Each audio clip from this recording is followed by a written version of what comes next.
Welcome to the Internet Advisor, your place for technology news, interviews with industry experts, and answers to your computer questions since 1998. The door is always open at internetadvisor.net. But right now it's time to get you in touch with your team of tech experts on this year's edition of Internet Advisor. Welcome to this week's Internet Advisor. We will be talking about a number of things in the technology community. Some more rumors coming from the Apple community on the next iPhone that's coming out. It should be announced toward the end of the month. Google's Chrome browser and how it's standing in the standings with the browsers. And we'll be taking your questions from the IA mailbag this week. This and so much more coming up on the Internet Advisor.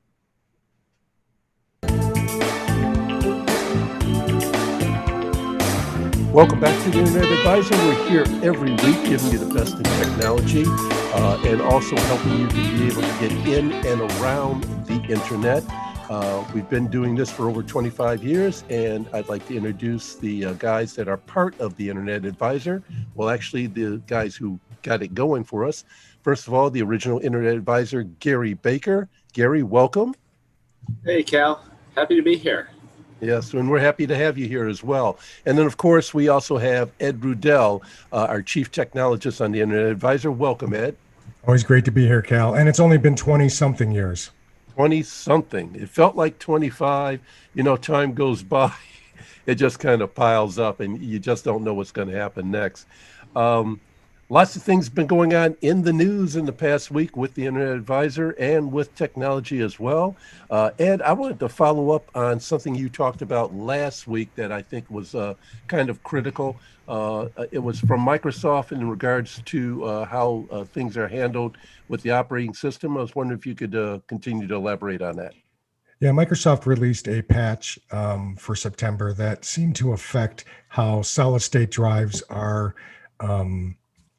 Windows basically lost the ability to identify that you have a solid-state drive. So what it was causing the solid-state drive, it was sending them a command that would always ask them to refresh the data and rearrange it. What that could cause is premature failure on your solid-state drives, because there's a limited number of read-writes that you can actually do to a solid-state, unlike to a mechanical drive. So Microsoft slipped that patch out there real quick, and they supposedly fixed that. Well, that's good, and that's in that big 2000, and the numbering is really strange for me, but it was a big 2004 patch. Is that correct? Yes. Wait, no, that'd be the 2009 patch. Okay. So the 9th month of the year 2020. Oh, great. So I'm glad you cleared up that syntax because I'm thinking 2009. They're just a few years behind doing that particular patch, but we're glad we got it up to date. Right. And there was another thing that Microsoft announced. So not only did they fix that, but they mistakenly disabled TRIM, T-R-I-M, which is like a command level for mechanical and solid state drives that basically says Microsoft is done with this area or this segment of the hard drive. You can do with it what you want, which means depending on the manufacturer, they can just clean that area up and make it available. So that function has temporarily disabled on solid states. It's not a serious impact, but I'm sure they'll have that patched within the next week or so. Now, is trim different from when you erase part of your drive or when you delete files from it and it frees it up? Is that workable space for the customer, or is that something that's operational wise? No, it's available to the customer. It's just telling the hard drive that you can mark that area block as available, for itself or for the operating system. That Microsoft is not going to manage that area of the hard drive. So that the next time Microsoft is requesting, which happens every millisecond, which whenever Microsoft actually says, the user's creating more data, or where the user's browsing, we need more cache space on the hard drive, it goes out to the hard drive, requests more space on the hard drive, and the hard drive allocates that space and returns it to Windows. So there's a relationship between the hard drive, an intelligent relationship between the hard drive and the Windows operating system. And Microsoft just offloads that. We don't want to deal with the ins and outs of the mechanical hard drive. We'll let the manufacturers of the hard drive deal with that. We're just telling them that we're done with this space. You do with it what you want. but just make it available the next time we need it. Dang it. Something like that. How about that? That's a paraphrase on the technology. All right. That's a technical phrase. We're going to keep that down. Anytime that you have any resources you never want to use, just dang it. And we'll go from there. The other thing that I noticed in the news this week that I thought was kind of interesting is that shipping late in October 2020, there is a company that is going to be offering a combination cell phone charger and UV sanitizer. And I thought this was really, really kind of interesting. So interesting that I will probably place an order for one of these. What it is that it's a little platform in which you can sit your cell phone on top, which most people would go ahead and if they're doing wireless charging, when they come home, they put their cell phone on top of this wireless charger. You do the same process to charge the phone on this device, but in addition to that, it also has a UV light on it that will sanitize your phone so that it would kill whatever viruses and those types of things that you would have on that particular device. I wonder if it just sanitizes the bottom where that's the UV light, or is it does it bathe it in a glow? Over something like that, right? As far as I know, you can put it on there face down. And if I'm not mistaken, if the UV charger is strong enough, the signals or the power will go through the glass into the battery and charge it that way. Oh, I never tried charging my phone face down. Upside down, face down, upside down, face down. Yeah. Do you guys use wireless charging? Yeah, this is wireless charging, yes. Yeah. No, but do you use it? Oh, I don't myself because one of the phones that I have has a metal back to it, so I can't do wireless charging. But my iPhone XR is I think it is a glass back, and so I could do a wireless charging with it, but I have to get one of those very robust ones because I like to use, and not that I'm particularly endorsing them, but I have one of these Otter boxes on here, which is really tough, and it takes care of the phone when you drop it, but you have to have a really good wireless charger that can have the rays penetrate through the outer box and get into the phone itself. Right. I've never used wireless charging. I wonder if it's faster than just plugging it in. I've just always plugged them in. I could tell you it is faster. I purchased one because I have a Samsung S8 and the USB 3 or C connector on the bottom started acting a little wiggy where it was saying you have an inappropriate charger plugged into the bottom of your phone, which I did not. So I went out and spent the $24 to get a USB charger or a wireless charger that would penetrate 5 to 6 millimeters. Most of them just do 4 millimeters because I do also have an Otter box, and it does well. It charges quickly. It's charged within just 15, 20 minutes. Really? Well, we'll be back in a little bit to talk more about wireless charging if we want to explore that some more, and a couple other things that are going on in the technology community. This is the Internet Advisor.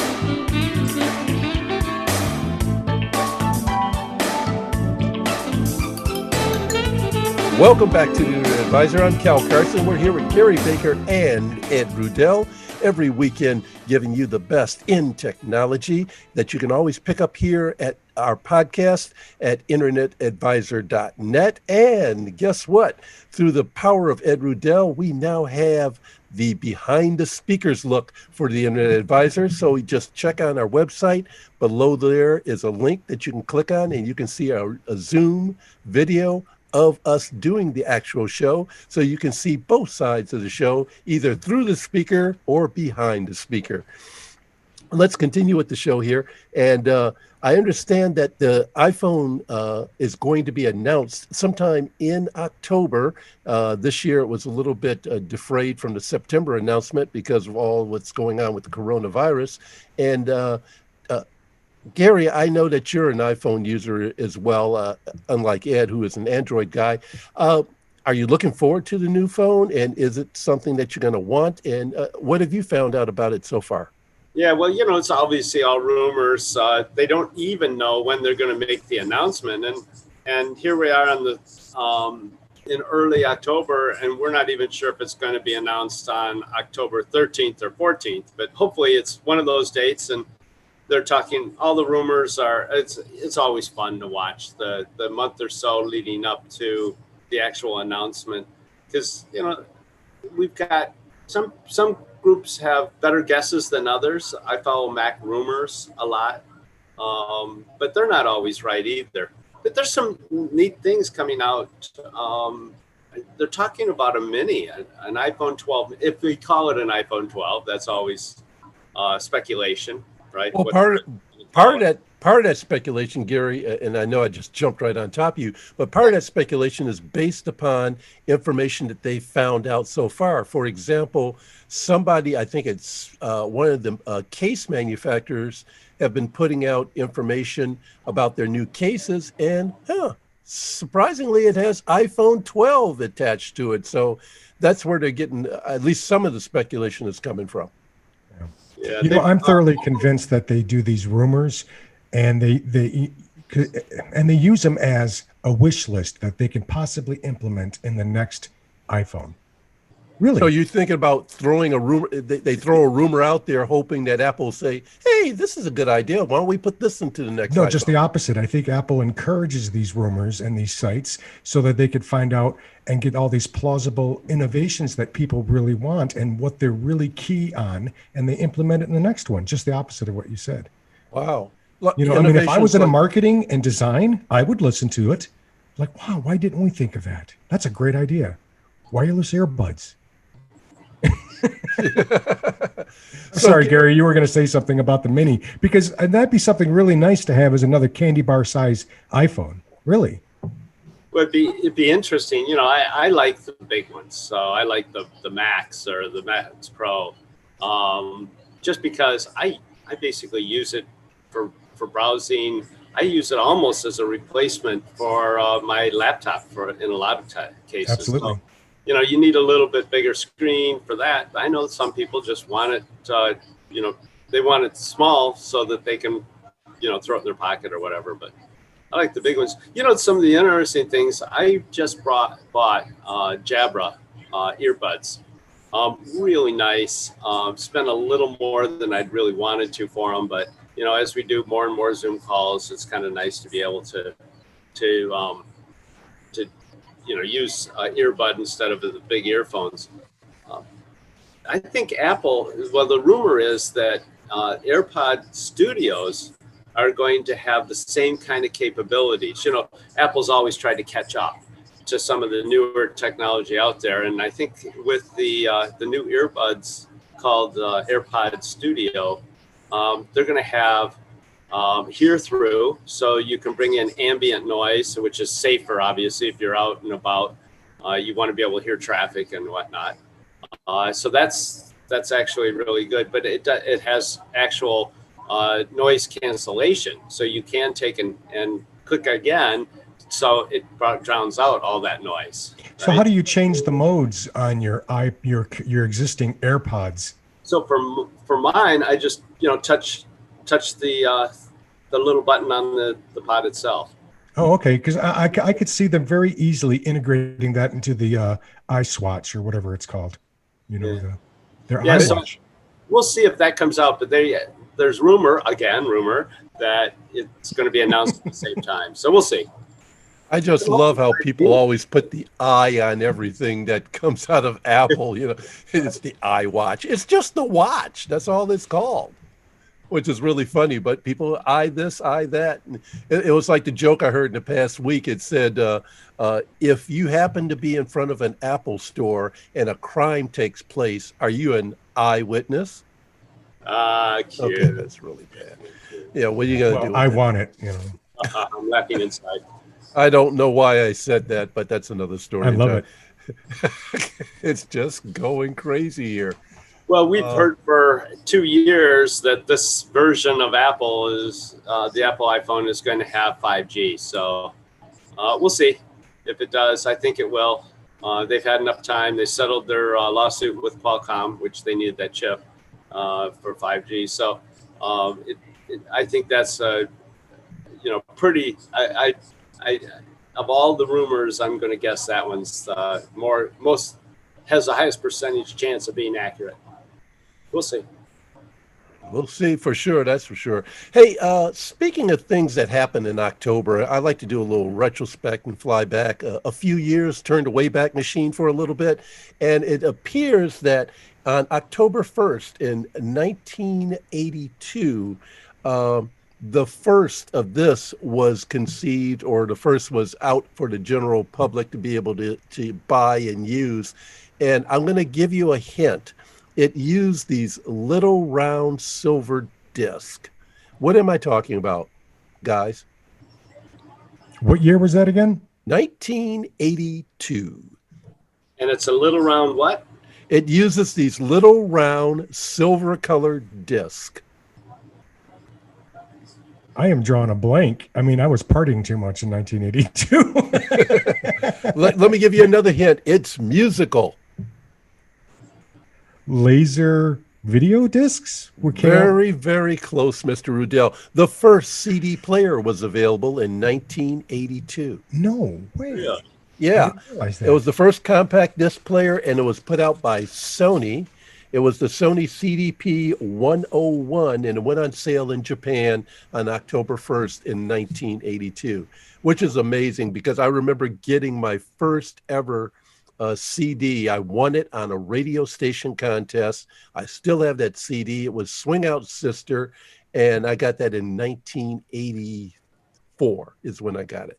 You saying audio CDs were being published and stamped back then? I didn't realize that. Yeah, they were being published and stamped. Actually, the recording industry started to embrace them, I believe, in 1984, and they started to put out their productions not only just on vinyl, but they also did it on CD. So that happened in 1984. Decade? I mean, I thought that was the 90s. Well, you probably passed out. Who knows, Ed? Maybe it was too many fumes from that hot stove behind you, and it just took you down. Oh, I got to get that coffee that's in there. Oh boy. So that was kind of interesting. I really enjoyed that. The other thing real quickly that I want to talk about that happened the next day, but in 1955, and this is near and dear to my heart only because I used to work with these devices, but the ENIAC, that's ENICA, was retired after 10 years of service, and the ENIAC was the world's first fully electronic mainframe computer. So these, as opposed to what Gary carries around on his waist as an iPhone, used to take up an entire room in order to do that type of situation for calculations, and probably couldn't do nowhere near as many calculations as Gary's phone can do today. So that didn't need GPS on that computer that took up the big room, because that didn't you didn't have to worry about GPS with that one. No, not at all, because it was GPS itself. It was one entire country. And for some reason, I thought it was pronounced ENIAC or something like that, almost 3 syllables, but that's okay. Hey, you've been listening to the Internet Advisor with Cal Carson, Gary Baker, and Ed Rudel, and we're going to take a short break, but when we get back, we're going to be talking about more technology news and maybe a little bit more history. We'll be back after this short break.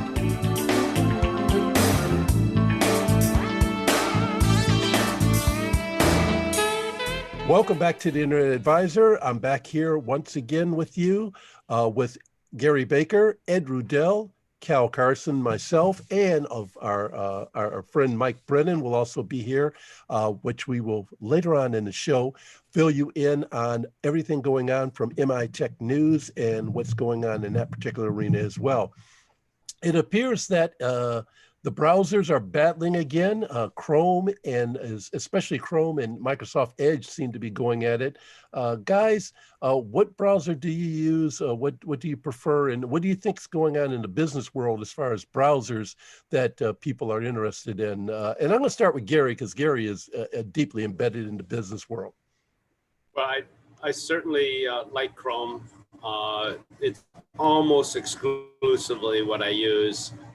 Every once in a while, I'll use something else on my iPhone if my default browser is Safari. In particular, I'll always go to Google search, which comes up, and I use Chrome from then on. And when when we talk about Chrome actually taking a punch, it's now for the second time in 2 months. It's reduced the number of people. The install base is reduced as a percent of all people that use browsers out there. It dropped under 70%. And it dropped 1%. Actually, I think 1.1% was what it dropped. But this is the second time. I think it did that last year too.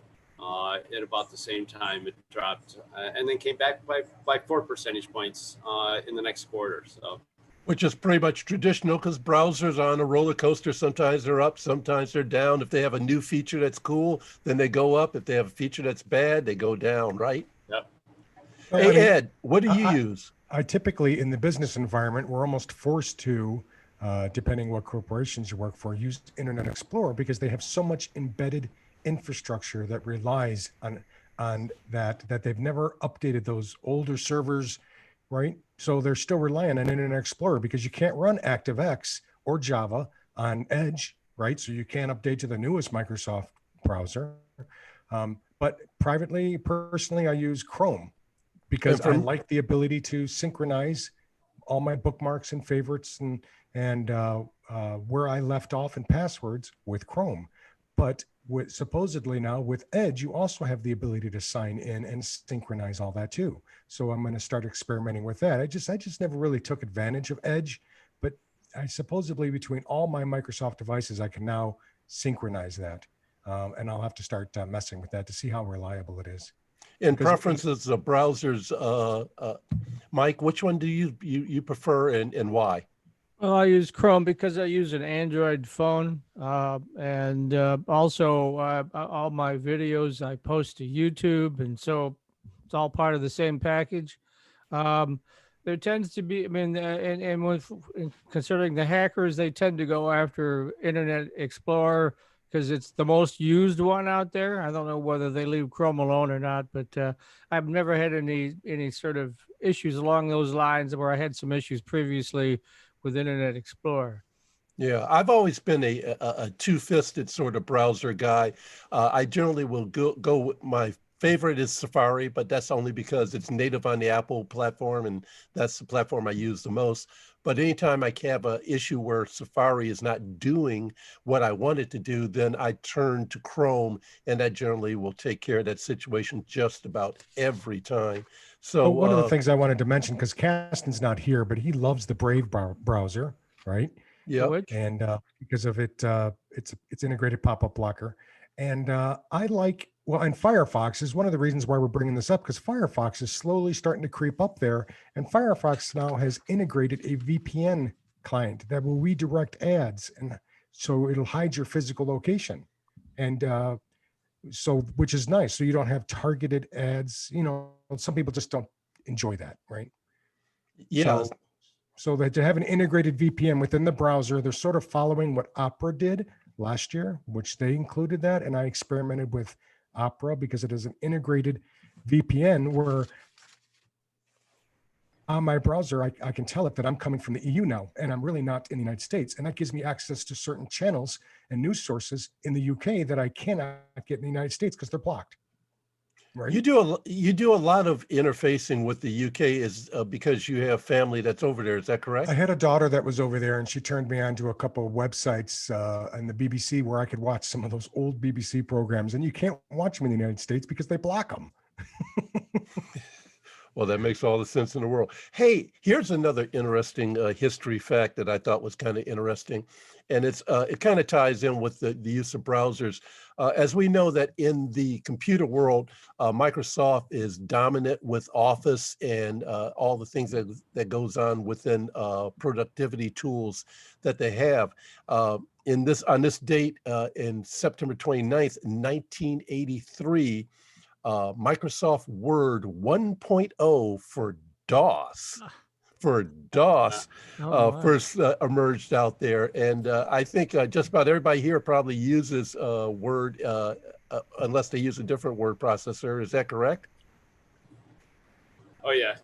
Yeah, I use Word today. But, before that was, WordPerfect and there were yeah, WordPerfect was I before. think there was one before. There's WordStar too, wasn't there? There was a product called WordStar. Yep. Yeah.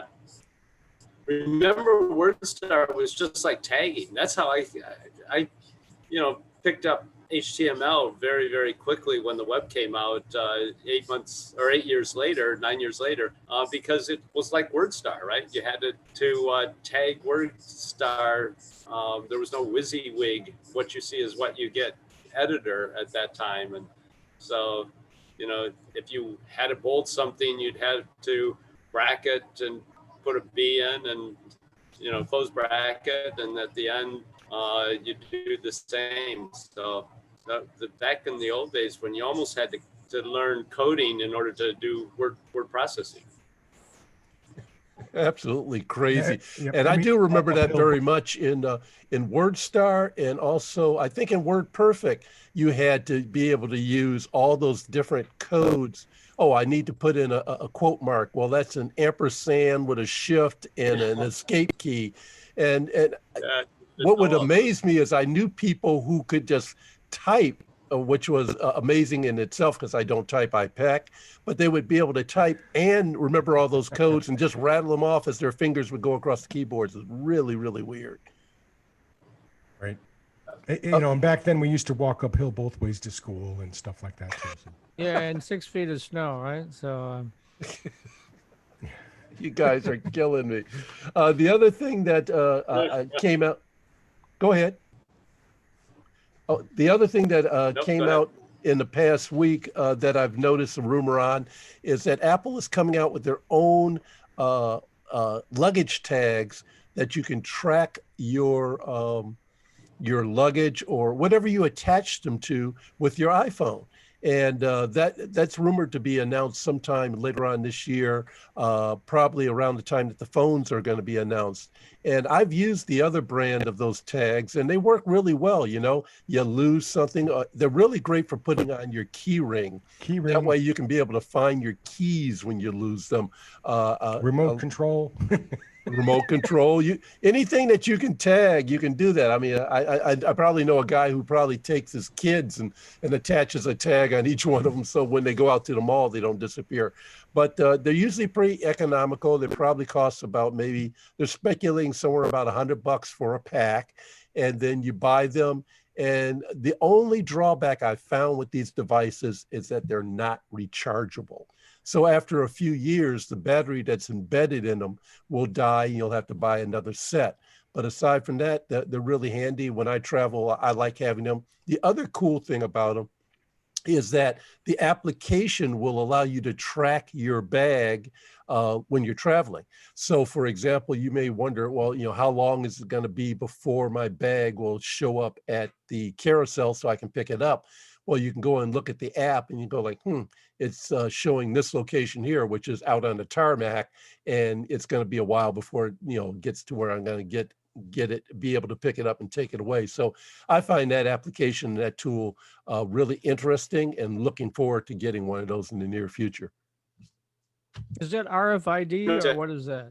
Have a tool that connected to your to your bag, so that when the baggage handlers pick up the bag to get ready to throw it up onto the conveyor belt, it says, "Hey, don't throw me. Just set me on the conveyor belt." If it would just speak up at the time, that would be. I like it. Just to remind them, of course. Well, it'd be even better. It would be even better if it would scream, "Hey, look, I'm really heavy. Pick me up carefully." Well, and Mike has a good point. These are not RFID based. I think they're more Bluetooth based with unique serial codes. Okay. So I think there's a proximity, usually around 80 foot with these, Cal. I mean, in the other brand that you're using, because I haven't used them, how close do you have to be with them? Well, they do two things, if I'm not mistaken. I'll go back and check just to make sure, but I think they do RF if you're close to them, but they also will do those Wi-Fi as well. Oh, okay. We can come back and talk some more about them and how they work in the next segment. In the meantime, we're going to take a break real quick, and we'll come back with Mike Brennan with MI Tech News here on the Internet Advisor.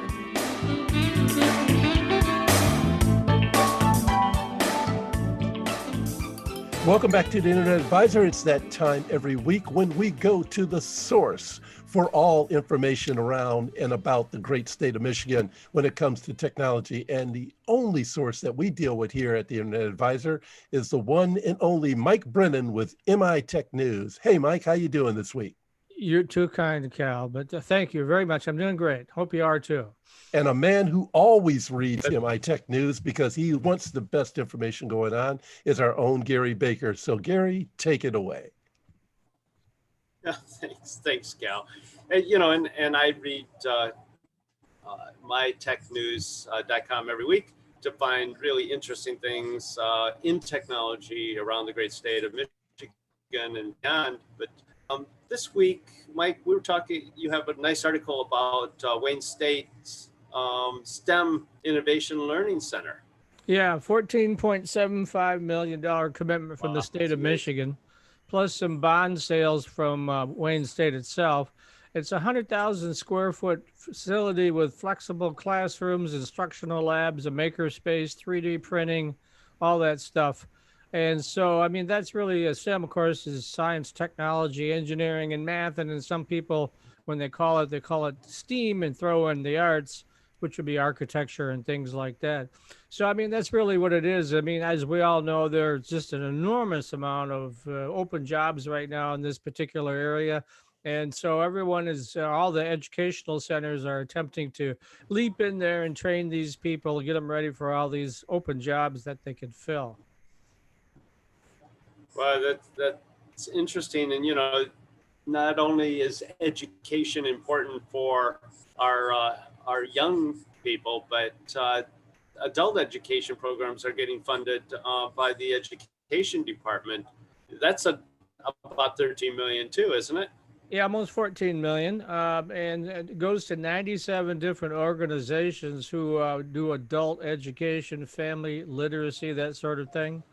And that's 13% more providers than the previous year. So retraining adults. I mean, part of this is, the governor has her 60 by 30 goal, which is to have 60% of the state's population by the year 2030 having some kind of advanced post-high school degree, whether that's, more of a trade kind of degree or whether that's a college degree of some kind.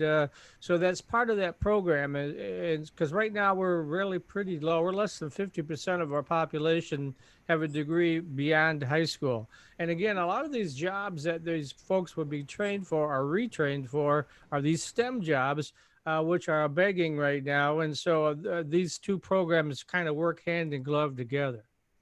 Well, that's interesting. And then nursing also specifically got a big grant to help train more primary care nursing. For our friends in Grand Rapids at Grand Valley State University's Kirchhoff College of Nursing. Now, this money is going to the Hartside District and a couple of housing complexes that serve adults with limited incomes, which is also very important. I mean, we have this, a lot of folks, particularly in Detroit, like 30% of the people in Detroit don't even have internet access of any kind.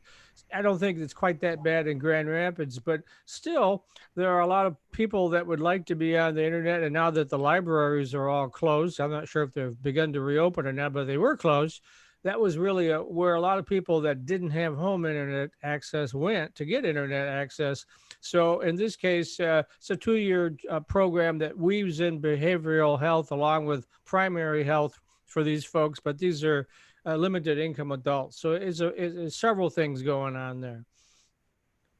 Yeah, it's interesting that so much money is going into education, and I guess maybe it all hits last week, but I'm glad to see that we're spending some energy and our resources to help train our people. Absolutely. Well, Mike, thank you very much for coming on the show with us again this week. Stick around. We've got a couple more things to talk about before the end of our show. Right, Cal? Matter of fact, I had just been doing some checking recently, and I noticed that now, Mike, you use an Android, and Yep. so does Ed. Either one of you guys are using the actual Google phone? No, I have a Samsung S20. So it's an Android system, but it's a Samsung phone. So I think my son is using it, and he's reluctant to get rid of it because of the expense of the newest ones. But I understand Google is going to be releasing a lower cost version of their next Pixel. Yeah, back in 2012, when they first came out with their phones, they started out with the Nexus 4, which was their phone that they started out with, and at that time was quite a value price for $299, and you got it unlocked and contract free. Right. That was the concept that they started with. But as time went along, Google, like everyone else, came out with phones that were more full featured, and because of that, the price went up. Matter of fact, the first Pixel that they started with a price of $649 in 2016, which was considered a pretty high price back then. Right. It looks like Google is taking that direction back the other way with the next iteration that they're coming out with, and they're going to try and get the prices back down lower again. Now, you said at least one model will be the lower end of it, but they'll still offer the $1,000 model or the $1,100 model. Yeah, that is the full featured, I believe. But then they're going to come down with the not a stripped down version, but a lower cost version. I'd really like to see the difference between the two. I haven't seen a side by side comparison yet. in my S20 was $1,200. That's getting obscene. I mean, I realize it's a computer in your pocket, but still, wow, So That's a lot of change in your pocket. yeah. and because Gary uses his phone more like a computer in his pocket, are those price points worth it to you, Gary, or would you rather have a lower cost phone and continue to carry a computer? Well, no, I spent the extra money to not carry the computer. My last few trips before the coronavirus hit, I didn't take the computer with me. I just used the phone. Now they were short trips, a day or two each time. Mm-hmm. But and you certainly can't do everything on the phone. But I'll do my Zoom calls on my phone, right? Yeah. And it's very easy to do, so I don't even need to drag my computer around just to do a Zoom call. No, I know that on one or two occasions that I have tried to do my computer business using just the phone, I have found that buying an adapter that I can plug to the phone and then plug it to an HDMI cable and then plug it into my TV to give me a larger screen seems to be the best workaround to go with. And as of late, anytime that I try to only use just the phone, that's the route that I normally go with. But go ahead, Ed. Cal, before we wanted to get our listener email in real quick before the end of the show. So we had Mike that gave us a call, and he was asking your opinion of a Wi-Fi router. He has quite a big ranch down in Florida, and he's looking at something that would fit his bill. And you had a recommendation because he's a Mac type person, right? Well, he's not. He does have Macs in the mix of all the computers that he has, and in that mix, he was dealing with over 1,500 square feet of house to be able to get that Wi-Fi signal around. What I suggested to him was to take a look at a solution by TP, which was the same router that his ISP was offering to him as well, and I sent him a recommendation to try the TP. A mesh system to do that situation in his particular home. And he said he's going to take a look at it and perhaps give it a try. And that might be the solution for getting that signal all over his house. And you too can ask questions the same way that Mike did by going to internetadvisor.net, going down to the bottom of the page and clicking on the Contact Us button and submitting your question. Please give us as much information as possible, and we'll be able to answer it during our podcast, just like Ed did in this particular situation. I'd like to say thank you to Mike Brennan for being with us this week. I'd like to say thank you for Ed Rudel. I hope to see you next week. Of course, Gary Baker, the original Internet Advisor. And I'm Cal Carson. We'll see you next week on